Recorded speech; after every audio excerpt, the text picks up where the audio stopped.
All right. Good Monday morning, everyone. Oh my gosh, you guys. Well, we'll dive into the weather and weekend here in a minute, but you're listening to Author Talk with me, Amy, and Russell. Valerie's going to be joining us shortly. So, Russell, let's talk about the weekend first.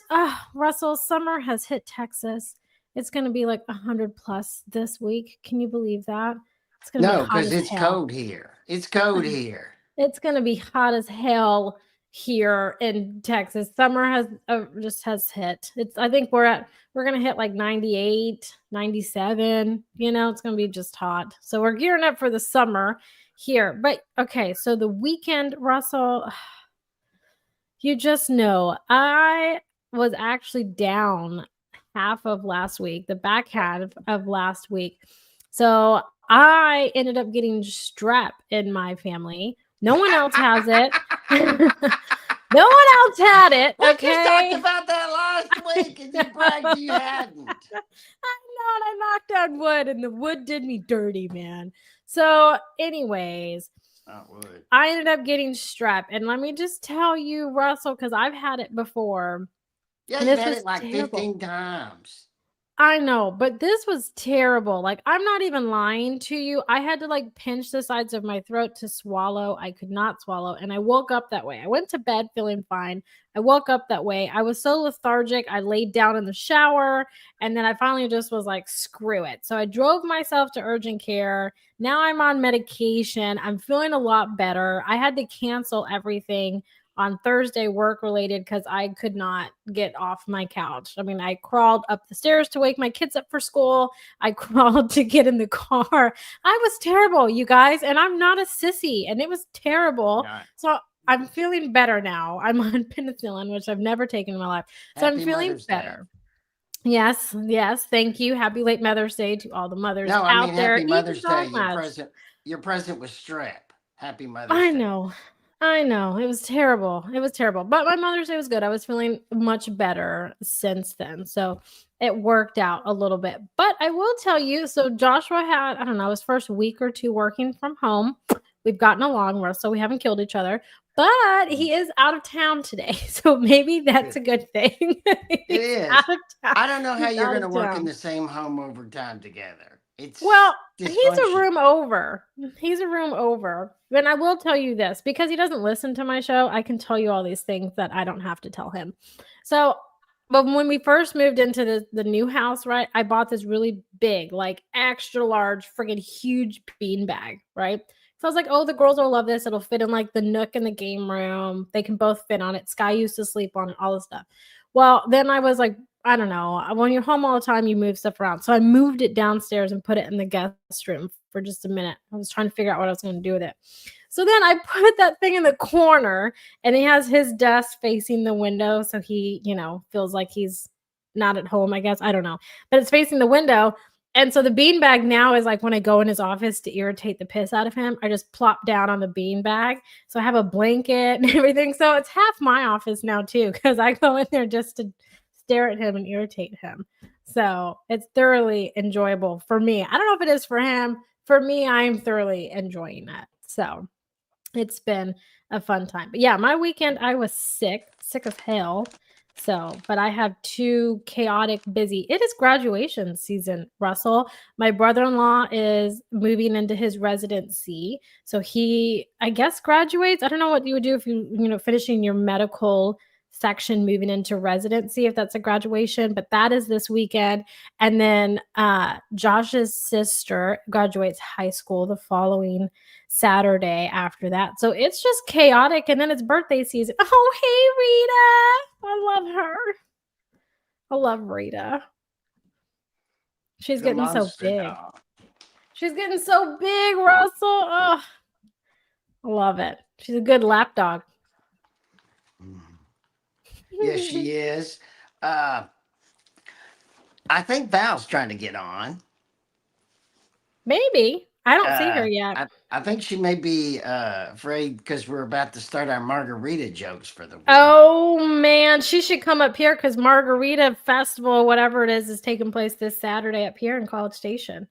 If she wants to come, I'll tag on to that one. Just Okay. saying. She had quite a weekend. I saw from her post. My weekend. th- I'm coming up Tuesday on my 42nd wedding anniversary. I actually can't believe it. Neither one of us can believe it.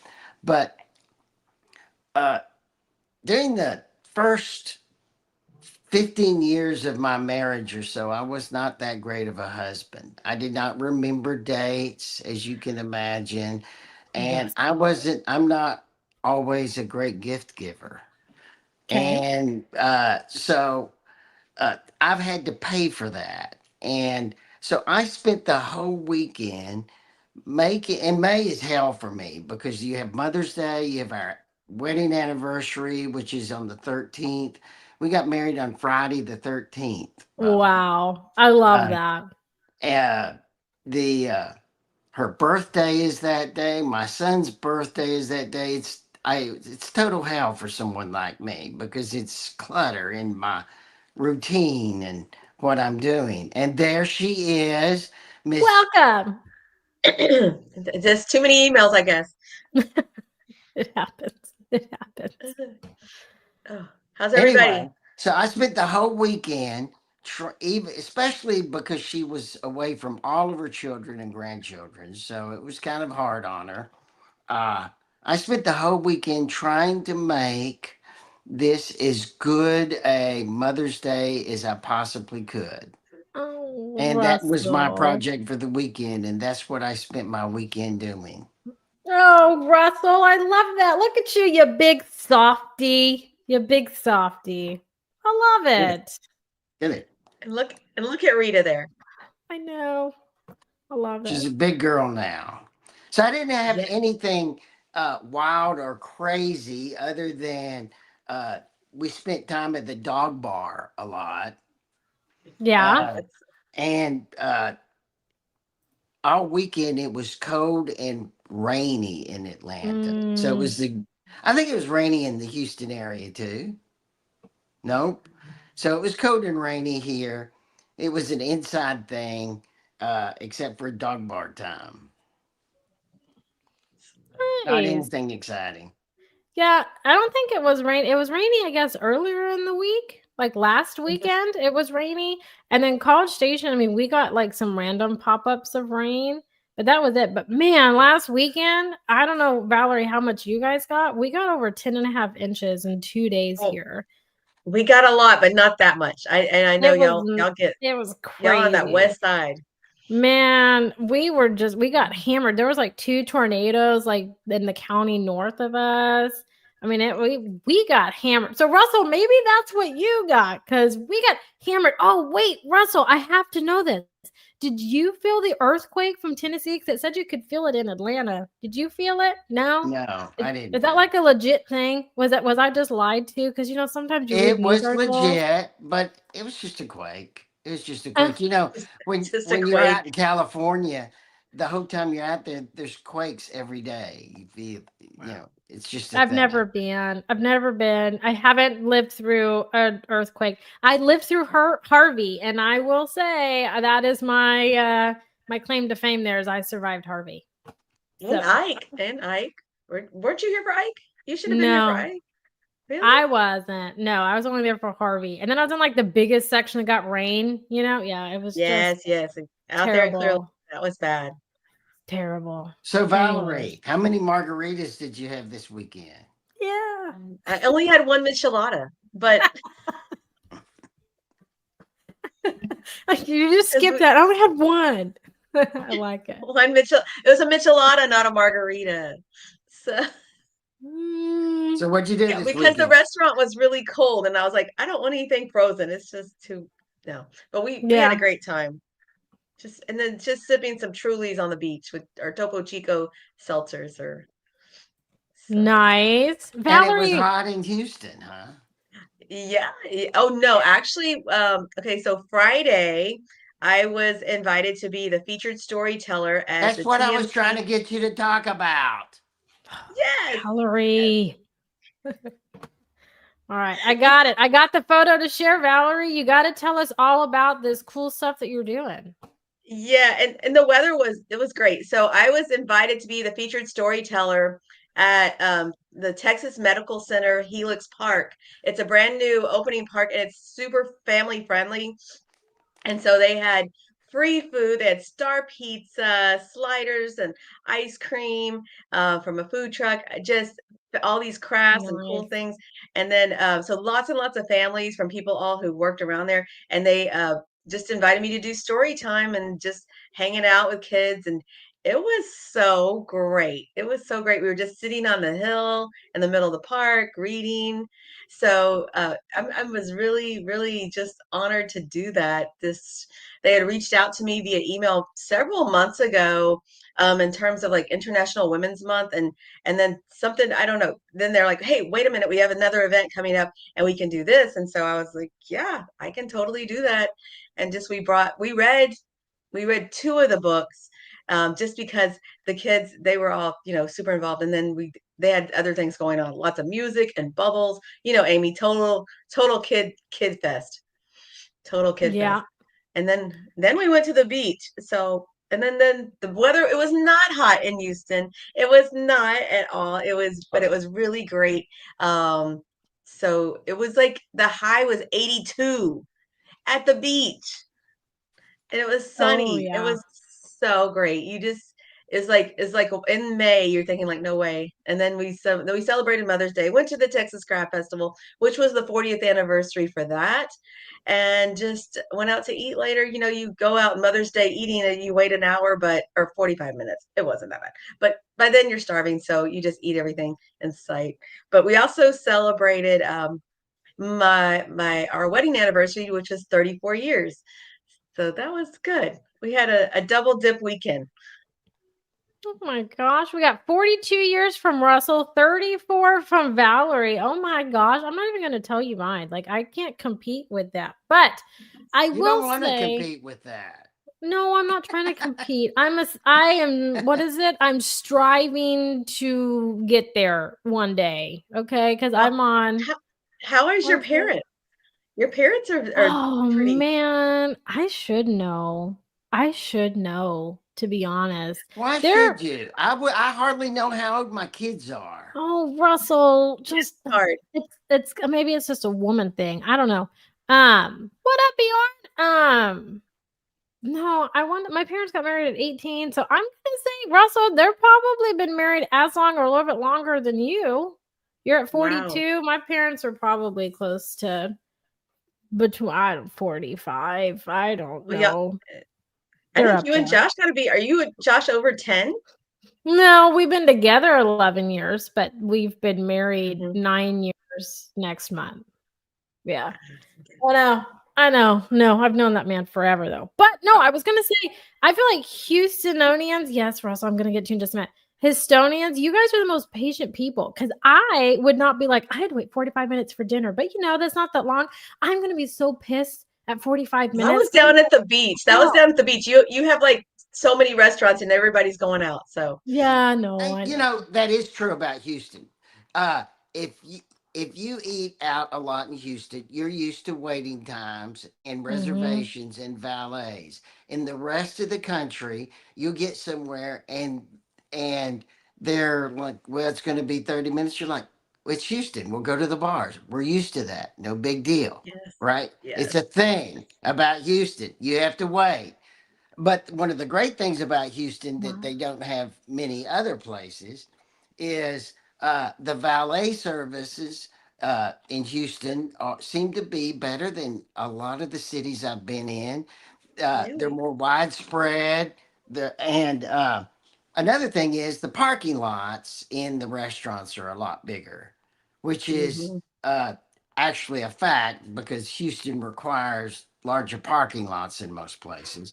And so Hmm. that's a nice thing. Before we go on, I need to thank the people listening to us. Our podcast is one of the top rated podcasts on several channels. We're very honored by it. We've been on the air for like 9 years, 9.5 years almost now. And we want to thank you for listening to us. When we were first on the podcast for about 6 months, I could never find us. I was always asking Amy, where are we? Where are we? Then she did some things. She says it was just changing colors, but that's not what she did. And now it's easy. Even I can find us. Amy, where can people find us? Find our podcast. I know you guys. Russell can find us, so I know that you guys can find us. So I did. I rebranded, changed colors, crimson, red, and gold. But no, you can find us anywhere that you can search, look for a podcast. So my go to is Amazon, Spotify. If you're an Apple user, iTunes. I'm an Android user, so Google Play. Good Pods is another one. If you want to watch us and just laugh with us, at us, we're most likely doing the same thing too. You can go over to our YouTube channel, any one of our social media channels. We have a Facebook group too that you are more than welcome to come and hang out with us. You can engage with us like Brian, Bjorn, and Kevin currently are doing on our live streams. Or if you're watching the recording, the replay, listening, you can always do that. If you want to be on the show, you guys, do not email me. Just direct message me. It's much quicker to do. But yeah, it's been an exciting 9.5 years. Oh yeah. Okay, I Sure. want to talk today about a project uh, that I want to start at least about a project that Amy and I are working on. Uh, and that is on my books, we are starting, or we're trying to start, the pop up advertisements that you see on Amazon when you go on Amazon to read your books. And what, 8 years ago, when I first started doing this, maybe 7 years ago, uh, it was a very easy, you what we're talking about is when you go on and you look at a book and you buy a book, Amazon will then pop up and suggest, well, if you like this book, you may like these books. And that is something you have to pay for. Yeah. And it's just pennies a click, but what you want is as many clicks as possible. And you it used to be where you could put almost anything into a limited amount of words, like 10 or 15, something like that, and it would run it. And then you could check the uh, the graphs at the end of the week, and you could see whether it was working or not working. And you would change it. You'd need to change it every week or so, because you would have a graph where you had a lot of clicks, and then it would dwindle. Then you would need to change it, and you'd have a lot of clicks again. Well, that's all kind of different now. Amy, what's been your experience on trying to advertise books on Amazon in this way? Well, so running Amazon ads is just it's a love-hate relationship. It is. And Russell knows this because he was laughing at me. So your wording really matters when you're going and playing with it to set up your ads. It needs to be compelling, but it can't be offensive. It can't do anything. So like Russell's book is incredibly difficult, Valerie, because it has Because it murder can for be me. offensive. Imagine. Well, yeah, but it has the word murder in the freaking title of it, right? So it got creative. So like it just kept canceling my stuff for like a week or two. I finally got it where it accepted it. And it is See, Amazon that ads is like never a full-time happened. job. That never happened. That never happened Yeah. 6 or 7 years ago. I That never know. happened. They're Do we just know all why it finicky. changed? Yeah, Or just they just do what they want? they're just finicky. No, it's just like it all started, okay, here we go. It all started with you have AI that comes out, right? So now if you have AI, yeah, unintentionally stopped breathing. Yes, Bjorn, yes. So when AI came out and you could have AI do book covers and write your books and do all these things, now you have to disclose if you used AI, how much of it is AI, all of those things, right? So they're trying to control the AI consumerists of it, I guess, to the extent, That's a but good they don't thing, want by it to the go way. against like, yeah, but they Wait, don't want that it to go against if regulations I'm confused. and I'm stuff. confused. AI created the cover or created content or created It can both do or anything. It can do both. So whenever you upload a book now onto KDP, it asks you, was AI used? If it was used, what platform of AI did you use? Like Midjourney, right? To get some images for covers. Midjourney was, if that was used, if you use ChatGPT to edit, whatever that was, you have to disclose it and how much, all a portion, an image or less, right? So you have to disclose all of those things. So on the flip side of that, when you're running advertisements, right, they're wanting to make it where you can't crowd a genre. So Russell's book is a psychological thriller, right? And most genres have a little bit of several genres in them, right? But they don't want it to be like a romance, but I'm not getting any traction in romance, so I'm going to position it as a psychological thriller, right? So they're trying to keep it where it's in genre of it, but it's not gory, where it's not going to be like offensive terms, like you can't use cuss words on it. And it's not going to be like, oh, I severed their head, right? It can't go against any of those things. And then murder, you just have these words that like on the internet you can't really use. Like if I start Googling murder, people are probably going to, get curious about me, right? So you have to be creative when using those, because psychological thrillers, a lot of those involve that, right? So yeah, Russell's is difficult because it was murder for me and then murder by storm. So we can't use the word murder. It gets flagged as all these things and then it doesn't run. And then we had to make sure the targeting was going for it. So it's just a full-time job, you guys. A full-time job that we're still working on.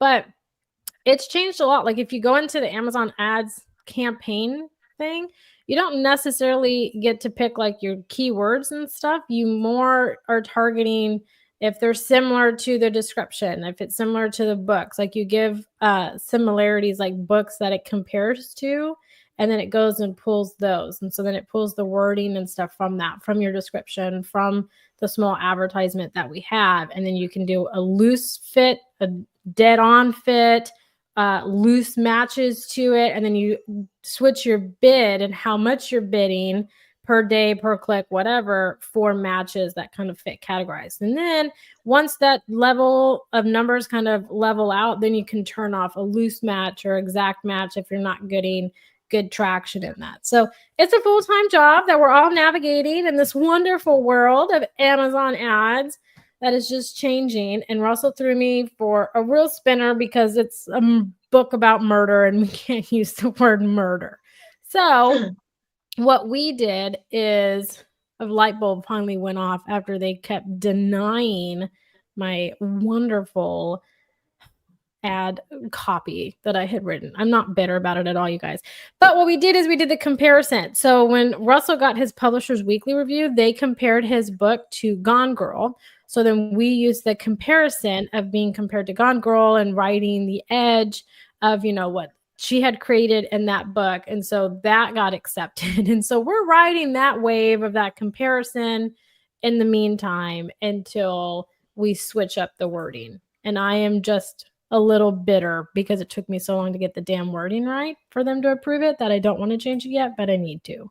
So that's a fun Would you time. explain what the bidding, we used bidding, would you explain to the listeners what the bidding is? Yeah, so if you have any experience like with Amazon ads, it's cost per click is what bidding is. So I'm going to say that psychological thriller, suspense, Houston, female lead, right?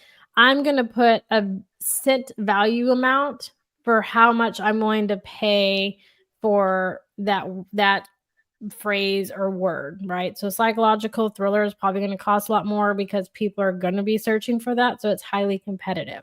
So that one is probably going to get 43 cents of cost per click versus one that's probably like female lead. That's probably going to be 23 cents cost per click because it's not going to be as popular as psychological thrillers. So then we have to go and put a value amount on these things and change them or turn them off if they're not producing after like a week or two, turn them off or switch or increase it. So it is a mind game for me. It is a number mind game. Yeah, that's crazy for people who, especially if you're just like getting your foot in, and if you're trying to do all this by yourself, what do you recommend for people who are just trying to do it by themselves? What is like the first step? Do they need to research, see the comps on all their, stories that are like theirs? What do you want them to do? Yeah. Oh, man. You guys, you have to research. You have to know what like comparable titles your book compares to so you can kind Mhm. of not piggyback, but you have those out there. Then you need to go to Publishers Rocket and look up how competitive some of the keywords or categories are that you're currently in that you could use. And then depending on how competitive they are, but how much money they produce, which Publishers Rocket will tell you, then you can leverage your cents and cost per click and stuff on that. There is a YouTube video out there that will help you on top of that, which will tell you like I think the most expensive cost per click that you should do is like 47 cents. You don't want to go over $1 because you're going to burn through your budget super quickly. Mhm. And you set like a daily budget. You can set like a $5, 10, 15, however much you want to do, right? Just I like a feel like Facebook ad, right? Right? Just like a like Facebook ad, you that. set your budget and all that, Yeah, maybe? but, like, with Facebook ads, you can't go in and, like, change the, like, specific word or cost per that, it's just per ad, and so on this one, you're going in and changing that and editing it, and sometimes it'll be like, "Oh, you should increase it here," and you're like, "But do I really want to do that? I don't know." Yeah. So, when you're first starting out, I don't like to spend a lot of money when you're first starting out because it generally takes 3 months for things to really give you all the data that you really need before things really start producing because you need to know what keywords are going to work. And those are going to change all the time because you have new books being added all the time, new people searching for different things all the time, right? I'm not always looking for psychological thrillers, but sometimes they just find me, right? Yeah. So it changes all the time. So it's a patient number mind game is what Amazon ads are. I'm not even going to lie to you. It is the most stressful thing I've ever done, and I love it, but it is stressful. But I do like it And because it and you challenges. mentioned Publishers Rocket. Tell people what that is. Oh, Publishers Rocket is Thank you, like Valerie. that. Okay. That is I like mean, a just people if people godsend. are first-time listeners or whatever, they're just diving in. Yeah. Man, okay, because Kevin, yeah, he says it's a great tool. Publisher's Rocket is literally like the holy grail for authors. If you self-publish or if you're wanting to do things like this, you can literally go in there. I think it's a one-time purchase. It was like $97 and you have it. Like it's just a software on your computer. But you can go and search categories so it can help you narrow down the categories for you. If you're going to upload your own book, if you're self-publishing, to help you, kind of say how competitive that category is, how far down that category, other comparable titles that are dominating that genre right now, right? Then you can do a keyword search, which will help you with like your description, running ads like this, how competitive those are going to be. If those keywords are producing money that people are making a revenue, how much generally it's making from that keyword or in that genre, but at the same time, how competitive it is. So let's just do romance because it's on top of my head, right? Romance is going to be like red. It's super competitive, but it's going to produce like it's averaging on a monthly production $20,000 a month. And then it'll tell you the books that are dominating that specific genre, right? So you don't necessarily you want to have some in the competitive range, but you want to have some that are less competitive but are still making money. So then you're a part of the group that's making money in a less competitive genre, keyword, all those things. So it's just the holy godsend for authors, is what I Mhm. label it as. If It's you also don't have only for it, you should. advertising, right? It's No, you only for can use it. advertising?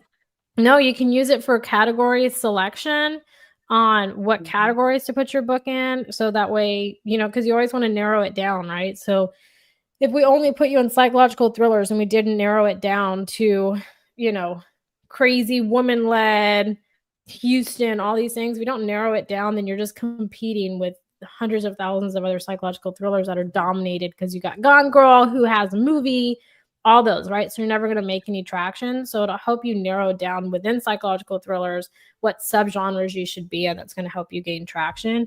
It'll help you do that. It'll help you to an extent with your Amazon ads. It'll help you with keywords and those kinds of things. But it just kind of helps you set expectations on how much monthly on an average some genres are making, like authors on that are making, who's dominating that market, And then you kind of have comparables. So it'll help you do that. So you can know who to compare to. So when you are running ads, you can kind of be like, oh, compared to X, Y, and Z, right? Or Joe Blow or whatever. So it helps you just get an overall like spec sheet of your genre that you're going into or are into. And then also, so if a lot of people are self-publishing, when do you recommend that they start researching this? Like while they're, you know, pitching or after they've already launched, or when do you want them to start making that journey to explore all these things?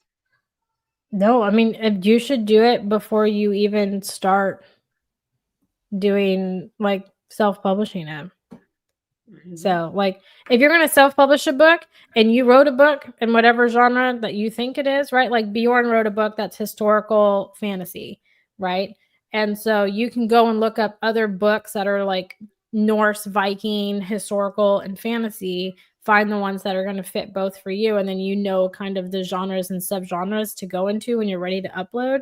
And you know what your competition looks like, what the average money that's coming in for that genre looks like. So you can kind of set up your game plan. So you always have 6 months, right? You have 6 months before your book comes out to set up this game plan. And that kind of helps you set that up to an extent. Or if you have like a new release coming out, right? Like Russell has his audiobooks.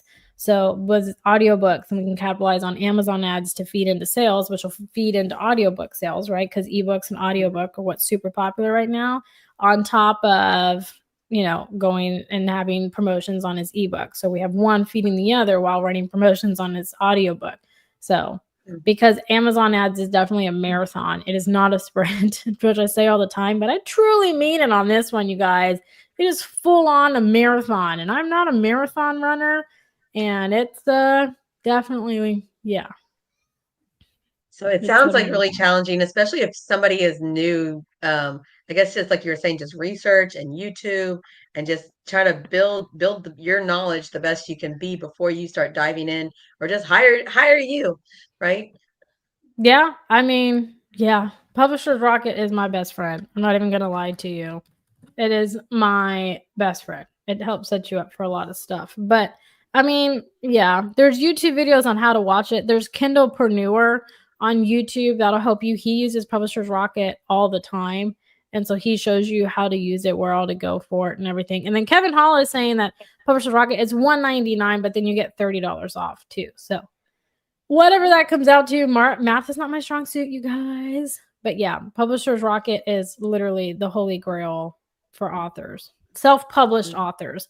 Because when you're traditionally published, your traditional publisher should be handling all that for you, right? So you don't have to worry about it. I don't know that that's true though. Like in small publishing houses, the author still has to do all that themselves, one way or the other. Well, it depends on what kind of publisher it is. If it's like a hybrid small press, that's different versus a traditional one, which will market your book for a little bit. But the traditional one, I mean, at least Russell, what we did is we used it and we knew the genres that you were going into, and we had that comparison from, you know, Publishers Weekly. But we're generally going to use it because if we use it to put you in categories that sets you up for success to sell your book, then we're going to make money and you're going to make money, right? A hybrid one that you're also helping fund, they're not necessarily always going to do that because you're also funding. So you have more skin in the game for it. But here, like, I'll pull it up so you guys can see it. Maybe if it pulls up for me. So you guys can see the options and stuff that you get. Because I'm just amazing. I'm just saying.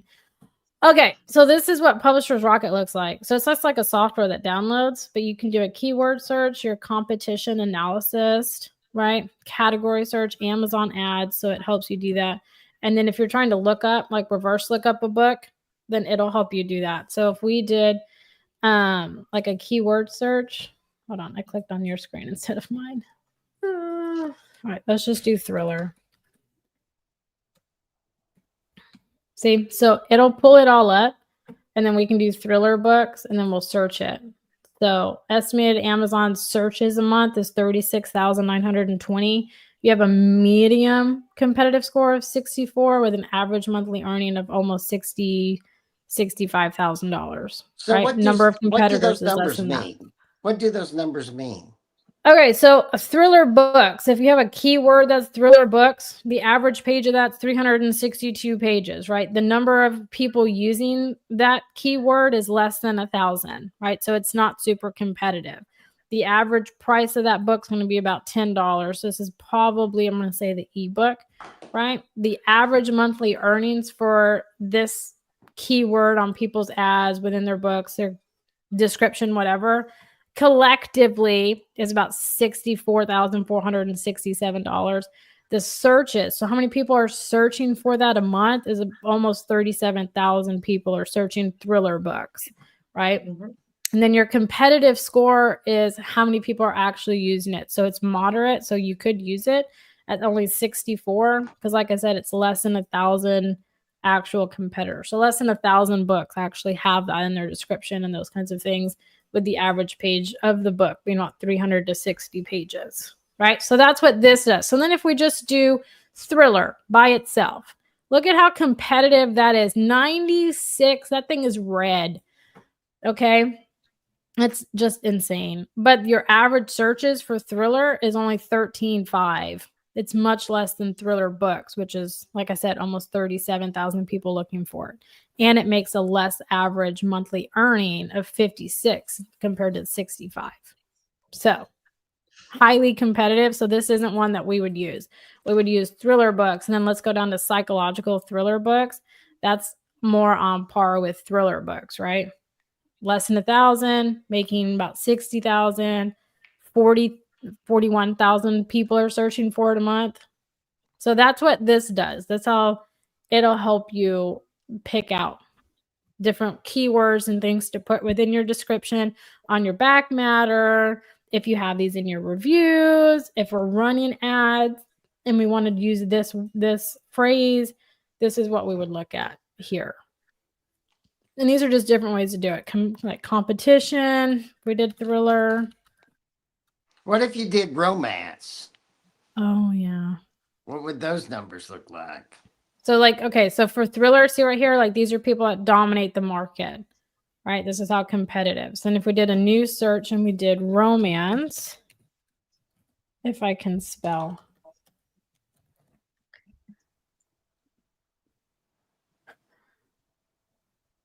Yeah, so right here, so people that are dominating the market, still beating because there's TikTok ads going on about this book right now.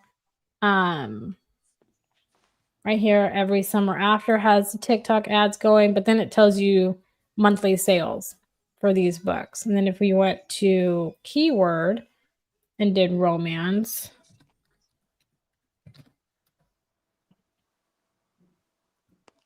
so 79. So it's really competitive, making about 26,000 a month is the average earning, with only 18,1 looking for it. Dark romance, let's see, dark romance books for adults. You have bestsellers. So these are the numbers. The green is the ones that you want to kind of play in. Your green and the yellow. But this is how you use Publishers Rocket. This is what Publishers Rocket looks like, you guys. It's the holy grail, like I told you guys. It is the holy grail of literally everything. Russell, this is what we used when we started running yours, and how much to bid on certain things. Pretty banging. What would you tell people like the biggest benefit of using Publishers Rocket is? It gives you like an overview of how competitive your genre is, what you're looking at, and then how to kind of stay on I guess on par with your market, because it's just saturated, right? I mean, you have a lot of books and stuff now from a lot of people, so it's pretty saturated. So this just kind of tells you how to be competitive within it and to set your expectations, right? Because everyone, when you publish a book, everybody wants to make money from publishing their book. Everybody does. You want to make your money back, right? Realistically, it's going to take you years to do that. Just realistically, right? That's what happens. So this kind of helps set those expectations, and you can kind of set your budget and what additional you want to invest into it to get it going. Because it is something that you have to have your hustle on, right? And Publishers Rocket just helps you get your hustle on. But this is not the direction I thought any of this conversation was going to go today, you guys. Oh my God. You can't get me off on a tangent, you guys. Oh man. No, I think it's great because just, we can't assume everybody knows what we're talking about all the time. And so this is if somebody's just jumping in about, they're a new author or they're, even if they're a seasoned author or whatever, there's so much information. Like you were just talking about how Amazon ads have evolved. So we have to just, knowing those things is so important. And I'm so glad you know it, Amy. Well, I know it to an extent. I'm using Russell as my guinea pig for Amazon ads because they've changed a lot, and it is a learning curve because they've just changed a lot. Russell's my guinea pig on it, but yeah, I'm not even gonna lie to you guys. Like I am like Amazon ads are a bitch. I'm not even gonna lie to you. Like that literally is just the best way to describe them. Like I've tried this whole show to not say that, and I'm just like, that is just the best way to describe them. Like it truly is. If it is what it is. Yeah. And I mean they can be fruitful, they can be beneficial, but you gotta work that thing. You have to work them for sure. So we're getting there. Me and Russell are getting there. Russell is always better at it than I am, and I'm determined to be Rita better than too. Russell.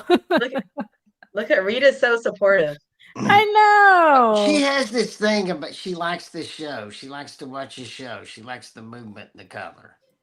I love it. She just loves my voice. That's what it is. She also Rita likes loves me. She also likes to watch rerun football games with me. It's weird. Oh, nice. She especially likes that. teams in white uniforms. It's weird. Well, she's I just like so it. focused on the camera, just like she's great. I love it. Does she growl at the maroon uniforms? She should. No, she does not. Oh man. In fact, we're gonna have to work on that. She especially appears to be a fan of the Washington Commodores, which is awful. She got put in the cage early one night because of that. Oh, Rita. So cute. I love her. This was a great show. I think we covered something that a lot of, just like Valerie said, a lot of new writers and maybe some frustrated self-publishers might not have known about or might have been afraid of.